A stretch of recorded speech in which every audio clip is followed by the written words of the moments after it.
The following is a Hoop Ball presentation.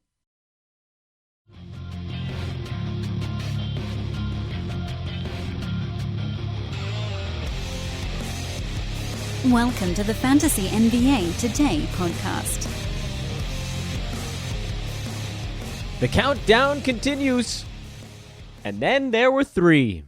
Monday, Tuesday, and Wednesday night. And then we are donezo, people. With the season, but not with the podcast. You guys know. I think most of you know, but it bears repeating, and I'll do that momentarily, just what our non-off season looks like over here at Fantasy NBA Today. And that's one of the few orders of business for today's podcast. We're not going to go too crazy. Again, all the shows now, we're dialing them back a little bit. You guys have gotten used to that, I think, and it's only going to continue in that direction here as we wrap things up on this 2018-2019 campaign. And as long as we're counting things down, I'll just tell you what we got coming up on today's show. First, I'm going to tell you what you're listening to. This is Fantasy NBA Today. It's a Hoop Ball presentation. I am Dan Besbris. Massive thank you, as always, to our partners at Hawaiian Isles Kona Coffee Company. They are amazing. They are fantasy junkies. They are fantastic coffee makers. Straight off the Isles, the Hawaiian Isles. HawaiianIsles.com is the website. At HI Kona Coffee on Twitter. At HIKONA Coffee on Twitter. They're very easy to follow. Go give them a follow if you haven't already. Or you can, as I've said before, just search for Hawaiian Isles on Amazon and it'll pop right up. Pop right up. It's so easy. It's so easy, even a caveman could do it. There's your old reference of the day. Order of business number 2. You can follow me at Dan Besbris on Twitter. That's still part of order of business number 1. At Hoopball Fantasy, at Hoopball Tweets. Order of business number 2 is that we are still looking for, as Brew mentioned on Friday, a couple more blurbers, like he said, sort of building out a wait list, which I know has kind of negative connotations overall. The idea of a wait list is probably not what sounds super appealing. I'm gonna apply to this thing, and I'm not even gonna get to do anything. Yeah, no, I get it. You're probably not all that stoked about that. However, what I would like to point out is that blurbing is a bit of a war of attrition, folks. So, if you happen to end up on a wait list, be aware that you will probably come off of that wait list at some point in the not-too-distant future. This is not a permanent thing we're talking about here. This is like people drop out regularly. So if you're interested at all in blurbing with us, hit me up on Twitter at Dan Besbris. I'll get in touch with you. We'll go through the whole process. It's quite straightforward, quite simple. And hopefully we can make something fit. We are also looking for coders here at Hoopball. If you want to get involved over on the programming side, you can hit me up with that as well. I admit I know very little about how that works, but I'll put you in touch with the people that do the hiring over there, and then they can hopefully tell you more about how that works. So the slow recruitment process is still in effect. It's not the massive deal we had going last month, but there are just a couple of spots left on this expected to join eventually wait list. So that's how I want to present it. It's a wait list because there isn't a shift available right now, but there always will be. It's not that easy to blurb, and so someone's going to give up. Somebody's going to be like, I can't. They're going to hashtag it, I just can't. And then, boom, there you got an open spot. So hit me up if you still want to do that stuff. You got to have a little bit of writing chops. Doesn't have to be sports, doesn't have to be fantasy, but you need to know how to write. We can't go through, early high school writing stuff. But if you know what you're doing on the writing side, we can teach you how to do it for sports. Order of business number 3, reverse chronological lightning round. And that's basically the entirety of our orders of business. We're going to spend a few seconds here. We're not going to talk streaming anymore because it's the last 3 days of the season. And what you need to be focused on right now is the fact that half of your team is probably not going to play over the next 3 days. They're just going to call out. They're going to call in sick, like a partial NBA shutdown. They're just going to call in sick, and you got to be ready for that. So it's not about streaming right now. It's about unloading the guys on your team that aren't going to play and getting guys that are. And it's rarely going to be obvious. There will be times, there will be there will be times where it is obvious, but there will be also times where it's like, oh, so-and-so's just not going to play tonight. Sorry. Even though it seems like they ought to want to. Like with Denver. Seems like they ought to want to play. They're half game up on the Red Hot Rockets. Do they really want to switch spots there? They probably don't care who they're playing in the first round. Spurs or Thunder? I guess I'd probably rather play the Spurs right now. But then they got each other potentially in the second round. Someone's going to want home court. Nuggets have been way better at home. So they better pull it together. Denver, sleepwalking through this one in Portland. They lost on Sunday. They've got the Jazz and the Timberwolves. That's not an easy schedule. These are games that they're going to want to win. Rockets, they've got the Thunder. That's it. Only one game left for Houston. So I guess what Denver thinks is because they have the one-game edge in the loss column, if they win out, they're golden. But they have to win out. It's not going to be an easy game with Utah. Although to Utah's credit here, they're sort of locked into what appears to be the 5 seed with that Blazers battle coming up. So you try to piece all this stuff together. We're doing the exercise right now here at the beginning of the podcast, but the real lesson is that all of this hemming and hawing and thinking and not thinking, it doesn't mean much because at some point they're just going to be like, screw it. I don't really want to play my guy right now. He's tired. I know we need to win, but meh. Whatever. Meh. Anyway, so we deal with that. We take it as it comes. And so that's why we're not going to worry too much about trying to predict who's in and who's out. We just want to basically tell you who's hot and who's not. And the reverse chronological lightning round can almost be handled entirely from Sunday, because on Sunday there were not 5, not 10, but 14 NBA games. And I have to admit to you guys, as I start going through this thing, right out of the chute, I don't know who the 2 teams were that didn't play. So bonus points if you tweet it at me before I say it out loud here on the podcast. It's a couple. It's 2. That much I can tell you. I'm guessing there were teams that probably played on Saturday.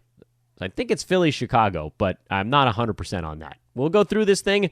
We'll take down Sunday, and then we'll take down the 2 teams that didn't play on Sunday, and we'll get yourself set up. So, not too worried again about the schedule the rest of the way. Obviously, you'd rather have somebody playing 2 games if you're in a streaming format, but again, you're trying to eliminate the zeros. And this should have been your goal starting from about Thursday or Friday of last week. As you may recall, I said, only use one move very early in the week and then start using them on Thursday and Friday when you find out which of your guys are getting shut down. You gotta get numbers and not zeros. So let's start rumbling through these things. And again, I have no stopwatch on today's podcast. However long it ends up is however long it's going to be. We're just going to go through this thing game by game. No rush in particular, but we'll stop on places that need to be stopped. We will gloss over things that can be glossed over. And when we're done, we're done. That'll get us through the end of the year. That's what we're doing the next couple of days. Thursday, we'll have a little bit of a wrap-up show. That'll be a quick one, just, celebrations, etc. Friday, I'm hoping that we can talk to Brew. I don't know how the schedule is going to line up, but I'd love to do a season recap show with Aaron at some point in the not-too-distant future, just lessons learned, stuff like that. And then we're going to start rolling through the new off-season schedule. We'll have some different hosts on the show. We're going to go through a lot of lessons learned. There's a big thing to do at the end of the year. Big changes that you can make for the following season. I have a couple. I've got them written down, but we're not going to bring them up yet. Miami, Toronto. First game on Sunday morning. Generally, it was prior before I even got a chance to set my lineup. Dagnabbit. And with Miami, they lost their 4th in a row. Just obliterated by injuries here late in the season. They ended up waiving Rodney McGruder to get under the luxury tax, which kind of stinks. I can't believe that they could actually do that with 3 days left in the regular season. Dude's played all year for them. But anyway, here it is. The Dwayne Wade farewell tour has taken a sour turn here with the Magic getting hot down the stretch. The Hornets also, by the way, getting hot down the stretch. The Heat falling apart. The Pistons falling apart. In fact, a bit surprised that didn't happen sooner. Blake Griffin being hurt obviously hasn't helped them in any way. Streaky freaking team, the Detroit Pistons. The Heat are not out of it yet, but it's close. They're a game out. Hornets are also a game out. Pistons really feel like the only spot that's up for grabs anymore. I believe the Magic secured their playoff spot on Sunday, and they won their division with what's going to basically be a 500 record. Cool. To quote John Oliver, I guess. Anyway, as we're running down the stretch here, you're going to see a ton of Dwayne Wade. Because if Miami's not making the playoffs, and these are really going to be his last games as an NBA player, they got 2 more. Tuesday, Wednesday. Sixers in town, and they're on the road to play the Nets. So that game on Tuesday, the home game against Philadelphia, frankly, I wouldn't be surprised to see Dwayne Wade play literally as many minutes as his body can handle. And he might skip the finale on the road. I don't know. I know that there's this whole, try to do stuff in every visiting arena, but, he's been to Brooklyn. It's not like a West Coast team where he hasn't been to their arena earlier this year. I think, right? Unless that's a 3 spot. Maybe he hasn't been to Brooklyn this season. In any event, you might see him in that finale as well. I think you're going to see a ton of Dwayne Wade. So if you're looking for a potential stream, he's a great option. I don't know what they're going to do with the rest of these guys. I presume in this Tuesday game, they're still going to be fighting. So they'll probably put their best lineup forward. You're going to see a lot of Justice Winslow, who's back now. He deserves to be used. You're going to see a lot of Goran Dragic, apparently a lot of Dion Waiters. Good grief.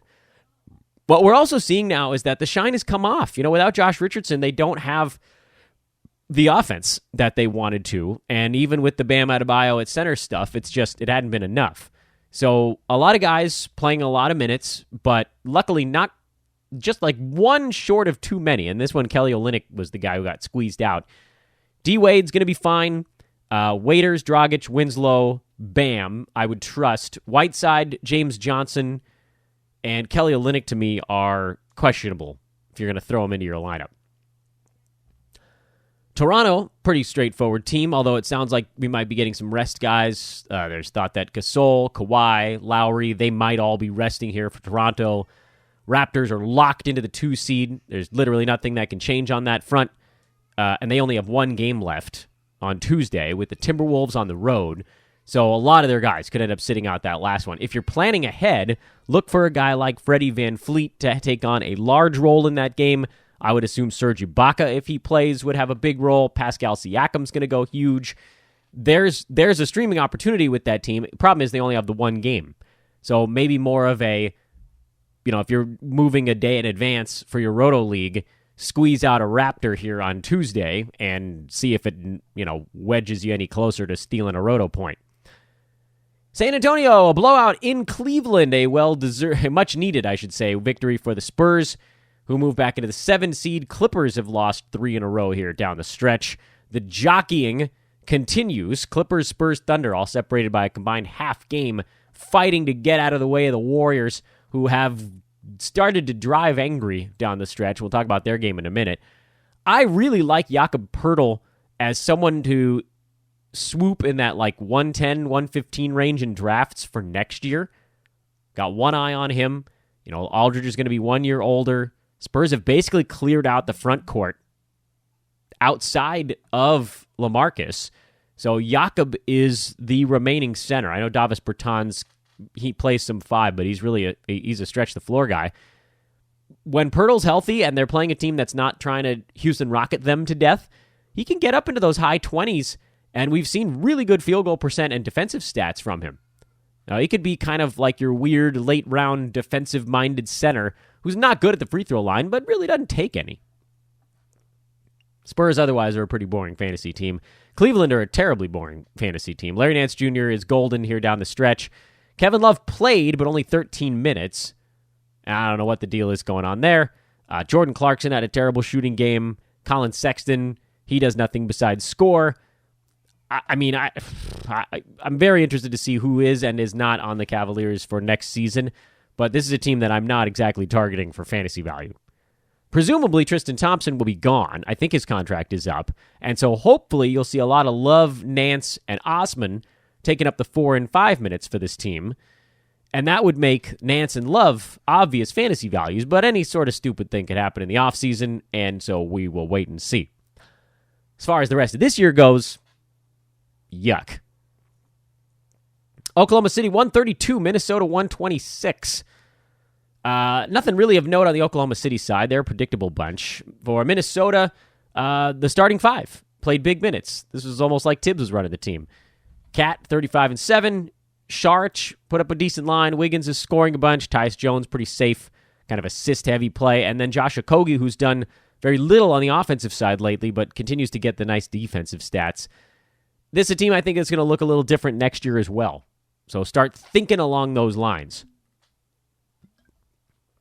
You think Derrick Rose is coming back? He's looking for a payday somewhere. We shall see. Charlotte, with the victory over Detroit, gave themselves a chance. So you're saying there's a chance. The Hornets have the Cavaliers on the road on Tuesday, very winnable game, and the Magic at home on Wednesday. And if Orlando, who's slid now into the 7th seed and has locked up a playoff spot, decides to rest somebody on that last day, the Hornets could very well overtake the Pistons. Detroit, 2 easy games. They win them both, they're in. They host the Grizzlies. They're on the road at the Knicks, Tuesday, Wednesday. But you know Charlotte's going to keep fighting, so my hope for seeing more Devontae Graham appears to be dashed on a giant boulder. And so we'll give up on that front. So it's still going to be a lot of Kemba down the stretch. You'll still see more Jeremy Lamb. If Marvin Williams can play, he'll get back in there, and he will play. We're seeing a lot of Frank Kaminsky. He's overtaken any of the other garbage centers on this team, so I guess you could probably toss him into the mix. Not trusting Dwayne Bacon. And I think you can trust Miles Bridges. He's a guy you can throw out there. It's not going to be consistent, but he does what his brother does. They're both kind of low-usage guys that can put up some okay numbers. Detroit, you got Andre Drummond. Blake Griffin trying to deal with this thing. He just wasn't himself, obviously, in this ballgame. Wayne Ellington for your 3-pointers. Reggie Jackson, not super trustworthy, especially when Ish Smith gets big. But, you know, depending on what stat you're looking for, you can go hunting. Brooklyn, to me, is a very tough fantasy team to read these days. I'm not even going to dive into them on this show. Miles Turner turned his ankle, or sored his ankle. We don't really know exactly what happened, but I would assume he'll miss some time here with Indy basically locked into the 4 or 5 seed. So they'll have the Celtics. The question is where they're going to play. If they were healthy, they'd be pushing for home court, but they're clearly not healthy. Darren Collison trying to get right. Wesley Matthews trying to get right. Thad seems fine. Boyan seems fine. Sabonis seems fine, but now Miles Turner's hurt. So look for some weirdness from this team and probably a lot of Domantas Sabonis in their remaining contest. And they only have the one left. Dallas and Memphis went to overtime to see who wanted to lose this game more, and amazingly, it was Memphis who's trying to convey their pick and biffed it. But boy, I mean, you're seeing now with the no Mike Conley, the young guys turned loose. Justin Holiday, huge game. Delon Wright, massive triple-double. Bruno Caboclo, massive double-double. Pretty cool to watch. You can use all of those guys as long as the rest of this team is hurt. Dallas, I don't know what you can do with this one. This was a true tank special, and they won it anyway. 32 minutes for Salah Mejri in this one. Trey Burke played 29 minutes. Jalen Brunson double-doubled, but he was playing so well that they took him out. They won anyway. Dwight Powell, same story. 15-4 in 21 minutes. He played so well, they took him out, and they won anyway. Whoops. I still think you can trust the usual guys on this team, but it's not so simple. And, you know, keep an eye on Doncic and Kleba, who obviously are too good to play on a tanking team also. What a joke. I mean, have you guys watched many of the broadcasts here down the stretch in the NBA? I have severe beef. And I get it, you know, a lot of teams are playing out the string, but, you know, if you have a fantasy league that's particularly head-to-head, Roto, you know, can make your daily moves and flip your team around and try to use your game cap on guys that are actually playing. If you're in a head-to-head league right now, I know Bruce said he loves it because there's so much strategy. Like, if you're trying to plan ahead on stuff like this, I hate to think that a league is being decided by this type of contest, by like, oh, Mavs were winning, so they yanked all their guys, and they won anyway. I watched some of these games, and listening to the broadcast crews, it was really like watching games from training camp.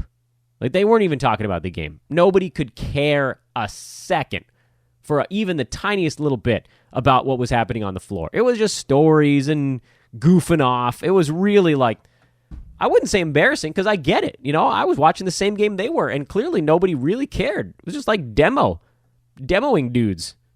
So nobody cares. This is a stupid time of year. The worst, man. The worst. Atlanta loses in Milwaukee. A lot of Alex Len. Figured he'd be getting some run down the stretch after fading a bit. He came roaring back with no John Collins in this one and no Trae Young. So other guys got to do a little bit more. Vince Carter played 31 minutes but was cold. Ugh. I think you can probably trust Len, Collins, Young, Taurean Prince. That's as far as I'd go. Milwaukee, obviously, you're watching to see who's playing on a given night. They're basically just throwing all their guys out there for 24 minutes right now, but that's enough for the big three, arguably the big four, I would say. If you throw Brook Lopez into the mix, they're not going anywhere beyond that. Orlando, winners on the road in Boston. Boston played their guys in this ball game, but it sounds like they're not going to play any of them in the next one.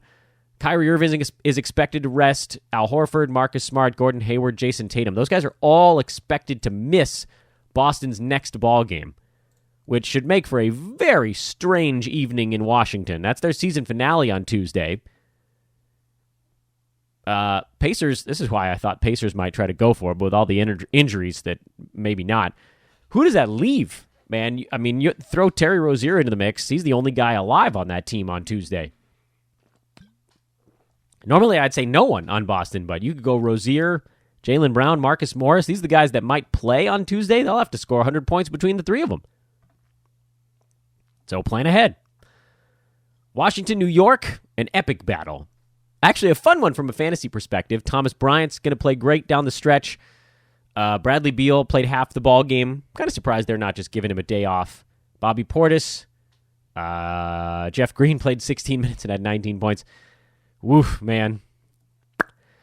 Knicks side is kind of fun right now. Their whole team is dead.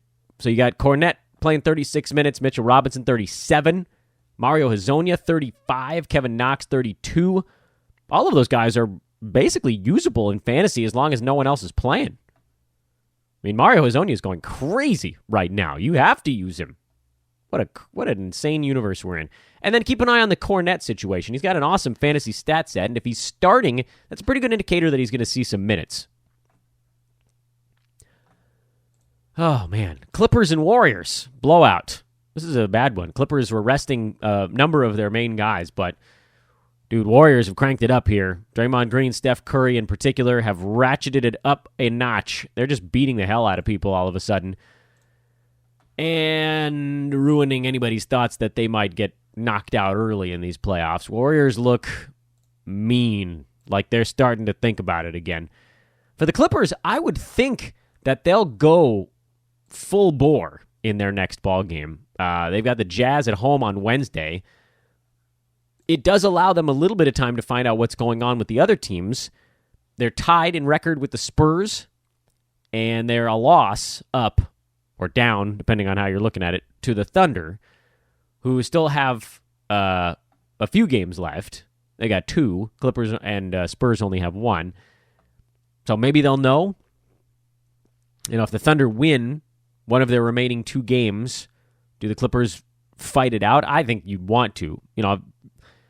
For all of these teams to just get out of the way of the Warriors. Plus, if you get out of the 8 seed into the 7, not only do you dodge the Warriors in the first round, but you would also dodge them in the second round, should you somehow manage to stay alive that far. So there's a big incentive to get out of the 8 seed. I'm expecting the Clippers to play their whole team on Wednesday. Denver-Portland. Denver sat Jokic, Murray, and Millsap. I think they'll be back for the next one to try to hang on to that 2 seed.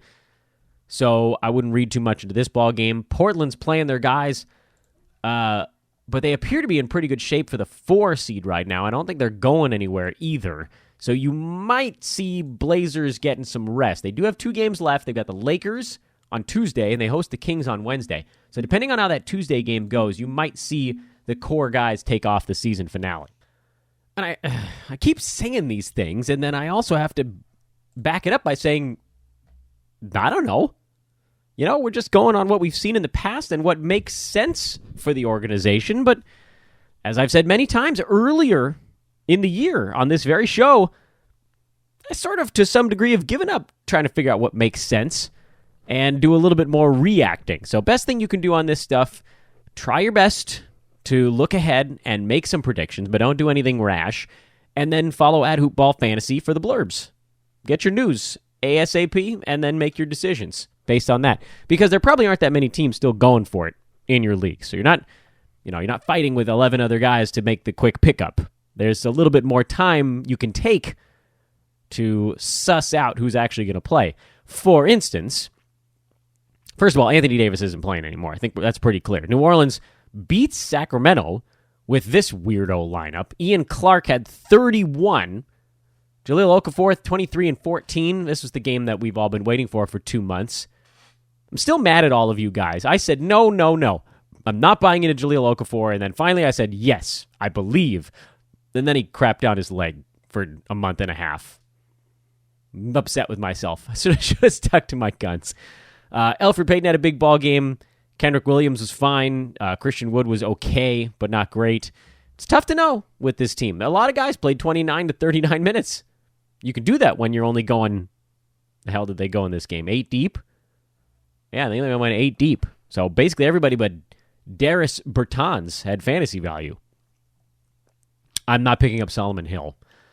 I'm okay with you guys using the other guys, I guess, as long as everybody else is just sitting it out the rest of the way. Sacramento, they still played their usual dudes in this one for reasons unknown, so you can keep trotting them out. Simple enough. Lakers are the worst tanking team I've ever seen. What are you doing, LA? Come on, man. So they're playing well down the stretch. I don't understand why. They beat actually a mostly full-strength Utah team.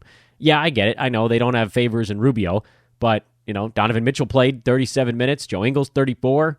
Rudy Gobert played his 36 minutes. They basically played their lineup. And a Lakers team led by an 18-11 Alex Caruso double-double and 22-8 from JaVale McGee and this weirdo 5-16 from Jamario Jones, and KCP had 32. They played like 6 dudes in this ball game, and they won. Whatever. Lakers should have been trying to lose all these games. As a fan, I am extremely upset. I really do hope they figure out a way to retain Alex Caruso, who's looked very good. I know that there are a lot of guys that put up these sort of dumb lines late in the year. Defensively, he's actually been a difference maker for the team. Forget the fact that he's getting nice fantasy numbers on offense. He's been very, very good with defensive effort, and that's been a problem for the Lakers. I know that they like the Rajon Rondo passing stuff, but yowza. Phoenix-Houston, for whatever reason, I know is a game that went final, and I'm not seeing the box score in front of me, so allow me to hunt that one down. There's a lot of Josh Jackson these days. That's one thing that you guys should keep in mind. I know I said he's a guy I'm basically never using, but the world is his oyster right now. And Jamal Crawford, who I mentioned last week, and I believe I was laughed at a little bit on Twitter, was outstanding again. He had 27, 4, and 6 with 4 3-pointers, 5 out of 5 free throws, and a steal. He's playing huge minutes, and he's basically the point guard for this team because the rest of them can't make passes without turning it over. Mikal Bridges should be used here down the stretch. Even Dragan Bender even deserves a look. I'm not going any farther than that, though. Not using Melton, not using Akobo. No Troy Daniels for me. I think it's Bridges, Crawford, and then Jackson if you can sort of hold tight on what's sure to be some bad shooting nights mixed in. But overall, he's actually been okay. Everybody else is cooked on this team. They're all done. So you got a wide open field. This was a game that was just over so early that nobody even cared. And James Harden nearly triple-doubled. Capella got his before the thing went final. Eric Gordon hit 8 3-pointers, but this was a ball game that was decided early. Nobody needed to play big minutes on that Houston side. And then finally mentioned some teams, that is 2 of them, that played on Saturday and not on Sunday. Philadelphia, they're just resting guys intermittently here down the stretch, so roll the dice if you want to. Not exactly my cup of tea. Jakar Sampson, man, you can use him the rest of the way. Seems straightforward enough. They're just rolling him out there for huge minutes. I think you could do the same with Walt Lemon and Shaq Harrison, and I don't think I'd go any farther than that. This was a tougher one for Harrison. He didn't play as well, but I think in general he's going to see the minutes. I think you could probably use Robin Lopez too, although it does look like they're trying to keep his minutes a bit lower here, rolling down the stretch. So that's your reverse chronological lightning round, if you can even call it that. It's just goof time now in the NBA. You do whatever you have to do to get to the point. Go stat hunting, whatever.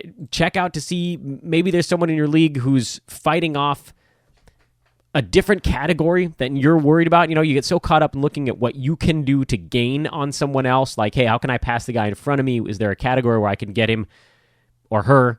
And then it's a 2-point swing. But look at what other categories might be floating around out there. Like, is the guy in front of you actually defending himself in a different category than the one you're gunning for? Meaning, might they lose a point that has nothing to do with what you're doing? So maybe you can attack in some other way. All I'm saying is explore every avenue. If there's even the tiniest way for you to use these last 3 days to gain one spot in your Roto League, do it. If you're in a head-to-head league right now, I pity you. Please change it for next year. This is a brutal time of year. And if you don't change it, make sure you get more moves, because you just can't do it with 3 or 4 roster moves when literally everybody is sitting. And total goofers are showing up out of nowhere. Simple enough. Tomorrow, we'll have a real quickie. A real quicker. Because tonight's the NCAA championship game, which means no NBA. So Tuesday's show will be an abridged one. We'll just take a look at what's coming up over the final 2 days, assess any news. That might be a 15, 20-minute podcast. Wednesday, of course, we'll have our last show of the year. Some DFS. We'll talk to Micah Patria to wrap things up. And that'll be it. Good luck. Let's do it, guys. Let's get these last 3 days. Let's see if we can squeeze out a few extra bucks. And then we get into recap mode. And as I wanted to mention here earlier in the podcast, and I'll do it now before I put the pin in this thing, we don't go away in the off-season. This is 5 days a week through the entire off-season. We have a lot of things to cover. We'll recap basically every single team in the NBA. Everybody gets a show. We'll recap conferences, divisions. We'll have lessons learned. We'll talk playoff basketball. We'll talk some betting stuff. We've got Neil Rochlani, Adrian Benjamins, Brandon Marcus. So many awesome voices here to roll into the podcast along with yours truly. And then, of course, we'll get into draft. We'll get into free agency. We'll get into summer league, training camp, draft season. There's no reason to take a break. There's just, fine. I mean, you could probably make a good argument for taking a break right after the season ends just to catch your breath. But screw that. This is the best time to go back and look and see what you did right and wrong and write it down so you remember when the time comes around again next year. You can say you're going to remember, but come on, we're all old men now. We don't remember. And women. Although, old women, you guys remember. We don't. We're dumb. I can't remember things that I did a year ago. I can't remember things I did a week ago. Got to write it down. And that's why it's so important to do our recap shows right out of the chute. No wasted time. So don't go anywhere, folks. We got a podcast for you all off season long. I am Dan Besbris. This is Fantasy NBA Today, a hoopball presentation, and a Hawaiian Isles Kona Coffee presentation. Have a lovely Monday. Enjoy the NCAA championship game. We'll talk to you tomorrow with a quickie, a true quickie, an afternoon delight here coming up on Tuesday. So long, everybody.